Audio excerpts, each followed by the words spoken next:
వాస్తురీత్యా మీ ఇంట్లో ఉన్న ఎలాంటి నెగిటివ్ ఎనర్జీకైనా క్షణాల్లో రెమెడీ ఇవ్వబడును. మీ ఇంటికి ఎలాంటి డ్యామేజ్ లేకుండా తక్షణమే పూర్తి పరిష్కారం.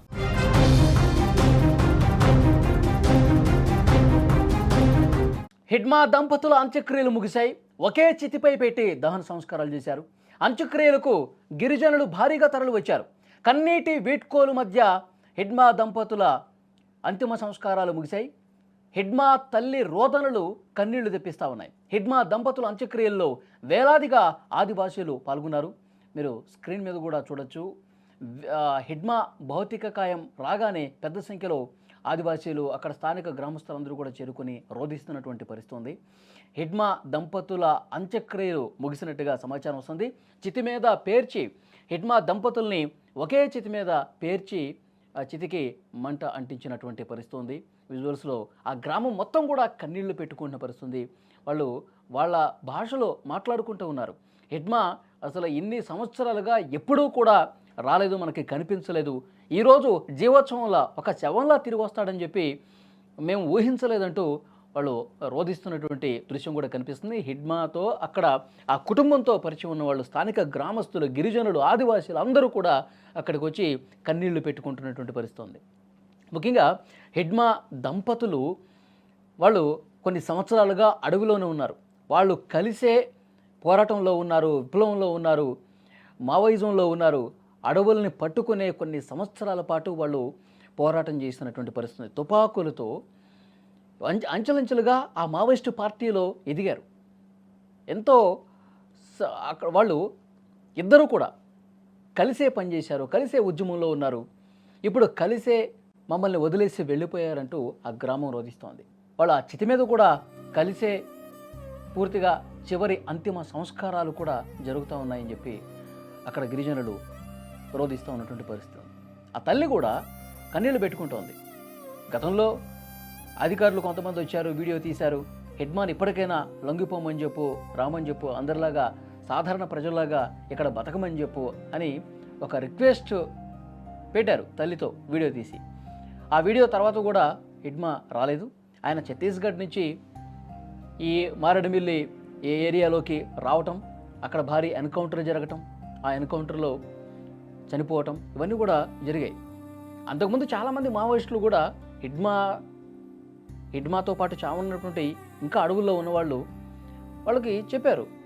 ఎందుకంటే ఇప్పుడు మనం ఉద్యమం చేసే పరిస్థితి లేదు, మనం విప్లవం అంటూ తుపాకులు చేతపట్టుకుని అడవిలో ఉండే పరిస్థితులు ప్రస్తుతం లేవు, మీరు వచ్చేయండి, లొంగిపోండి, మీ ఆయుధాలతో మీ సహచరులతో వచ్చి లొంగిపోండి అని చెప్పి చెప్పారు. కానీ హిడ్మా ఎక్కడ కూడా వినిపించుకోవాలా.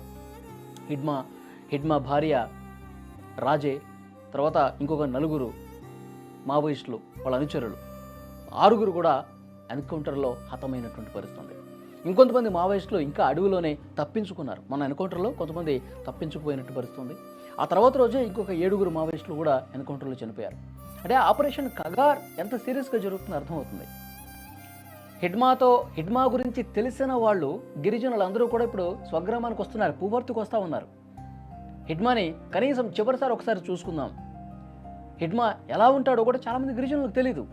ఆయన గురించి ఎప్పుడు పేపర్లో చూడటమో లేకపోతే ఎక్కడైనా ఆయన పేరు ఏదైనా ఇలాంటి పోరాటంలో వినటమే తప్ప ఆయన ఎలా ఉంటాడు, ఆయన ఎలా మాట్లాడతాడు, ఉద్యమం గురించి ఏమేం చెప్తాడు, ఇవన్నీ కూడా అక్కడ స్థానికులకు తెలియదు. నేరుగా ప్రత్యక్షంగా ఎలాంటి బంధాలు లేవు ఆ ఊరితో. కొన్ని సంవత్సరాలుగా అతను 21వ ఏటలోనే ఊరిని వదిలేసి మావోయిజంలోకి వెళ్ళిపోయాడు, అడవుల్లోకి వెళ్ళిపోయాడు. ఆ తర్వాత కేంద్ర కమిటీ సభ్యుడిగా చాలా కీలకమైనటువంటి పదవులను కూడా చేపట్టి మావోయిస్టు పార్టీలో ఎన్నో మెరుపుదాడులు చేశాడు. ఎంతోమంది జవాన్లని, పోలీసుల్ని చంపేసినటువంటి పరిస్థితి. మెరుపుదాడులు, గెరిల్లా దాడులకు పెట్టింది పేరు. ఒక్కసారి వ్యూహం రచిస్తే, జవాన్లకు సంబంధించిన స్థావరాల మీద ఒక్కసారి కన్ను వేసి ఒక మ్యాప్ గీస్తే, ఒక వ్యూహాన్ని రచిస్తే మొత్తం 10ల సంఖ్యలో జవాన్లని ఆన్ ది స్పాట్ చంపేసినటువంటి పరిస్థితి. సో అంత డేంజర్గా హిడ్మా దాడులు ఉంటాయి. మావోయిస్టు మొత్తం పార్టీలో ఇప్పుడున్న వాళ్ళలో హిట్ లిస్ట్లో నెంబర్ 1 వ్యూహకర్త, నెంబర్ 1 దాడులు చేసే, మెరుపు దాడులు చేసేటువంటి, గెరిల్లా దాడులు చేసేటువంటి మావోయిస్టు పార్టీ లీడర్ ఎవరైనా ఉన్నారంటే అది హిడ్మా ఒక్కడే. ఆ హిడ్మా కోసం ఈ ఆపరేషన్ కగార్ స్టార్ట్ అయినప్పటి నుంచి కూడా హిడ్మా కోసం వెతుకుతూ ఉన్నారు. ఛత్తీస్గఢ్లో కావచ్చు, ఇటు మహారాష్ట్ర బోర్డర్లో కావచ్చు, తర్వాత ఆంధ్రప్రదేశ్, తెలంగాణ, ఒరిస్సా ఈ బోర్డర్స్లో కర్రీగుట్టలు, అంబుజ్మడ్ ఈ పర్వత ప్రాంతాలన్నీ కూడా జల్లెడ పడతా ఉన్నారు. ఏ రోజు కూడా అతను దొరకల. హిడ్మా ఎత్తుకు పై ఎత్తులు వేస్తూ మన బలగాలకి, పోలీసులకి కంటికి కనిపించకుండా ఎంతో వేగంగా చిరుతలాగా తప్పించుకుంటూ పోయినటువంటి సందర్భాలు చాలా ఉన్నాయి. చాలామంది జవాన్లు, అధికారులు కూడా చెప్పిన పరిస్థితి ఉంది. హిడ్మా దొరికేశాడు అనుకుంటున్న క్రమంలో సెకండ్ల వ్యవధిలో కళ్ళు గప్పేసి మెరుపు వేగంతో దూసుకుని తప్పించుకుని పారిపోయేవాడు అని కూడా చాలా కథనాలు మనం విన్నాం. కొన్ని సందర్భాల్లో అయితే వాళ్ళు ఇక్కడ ఎవరూ లేరులే అని మన బలగాలు ఊపిరి పీల్చుకొని అక్కడ ఏదైనా పనులు చేసుకుంటూ ఉంటే ఒక్క ఉదుటిన చిరుతలాగా దూసుకొచ్చి ఆయుధాలతో దాడి చేసి ఆన్ ది స్పాట్ 20-30 మంది జవాన్లను చంపేసిన చరిత్ర ఉంది. ఒకసారి దాడి చేస్తే 20 మంది, ఇంకొకసారి దాడి చేస్తే 30 మంది. ఇట్లా హిడ్మా వల్ల చనిపోయినటువంటి జవాన్లు కావచ్చు, పోలీసులు కావచ్చు 200 నుంచి 300 మంది వరకు ఉంటారు. ఎంతో పెద్ద పెద్ద జవాన్లు కూడా చనిపోయినటువంటి పరిస్థితి. సో అందుకే అతను మోస్ట్ వాంటెడ్ మావోయిస్ట్గా పేరొందాడు. పోలీసుల హిట్ లిస్ట్లో నెంబర్ 1గా ఉన్నాడు. అతని కోసం గాలింపు తీవ్రంగా జరుగుతుంది. అందుకే ఇప్పుడు ఈ ఆపరేషన్ కగారు ఇవన్నీ చేపట్టిన తర్వాత వెంటనే మావోయిస్టులు కొంతమంది లొంగిపోతున్నారు, మన వల్ల కాదని. కొంతమంది ఇంకా అడవుల్లో ఉన్నారు, ఎన్కౌంటర్లో హతమైనటువంటి పరిస్థితి. ఇతని తల మీద 1 కోటి రూపాయల రివార్డు ఉంది. భార్య తల మీద, రాజే తల మీద 50 లక్షల రూపాయల రివార్డు కూడా ఉంది. ఇప్పుడు ఈ ఎన్కౌంటర్లో హతమయ్యారు. ఆ మృతదేహం కుటుంబ సభ్యులకు కూడా అప్పగించారు అధికారులు. అప్పగించిన తర్వాత ఆ గ్రామం మొత్తం కూడా రోధిస్తోంది.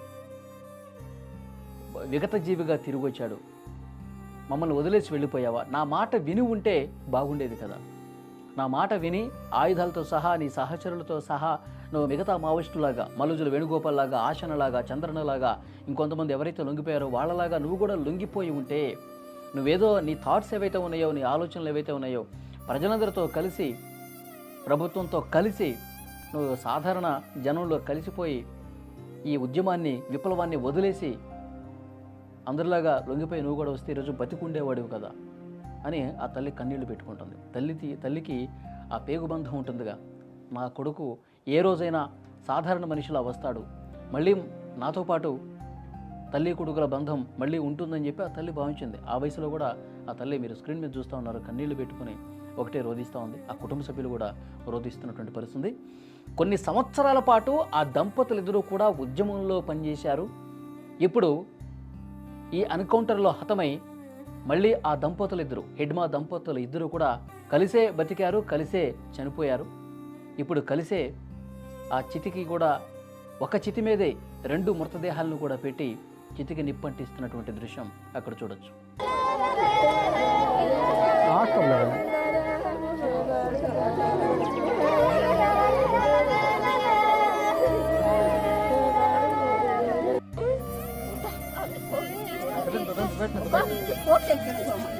Basta.